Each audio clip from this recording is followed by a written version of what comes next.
2 milyones pesos nga balor sa shabu ang nasakmit sa kapulisan kagahapon sa kaadlawon ug nasikop usab ang usa ka pamilyahan didto sa Camotes Island.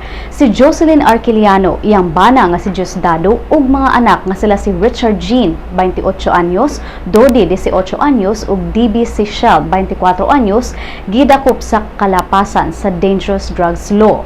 Ang mga batan-ong Arquiliano nadakpan sa akto nga nagrepake sa mga ilegal nga drogas. Duha ka KG-9 submachine guns, usa ka kalibre 45 nga pistola ug mga bala ang nasakmit usab sa kapulisan.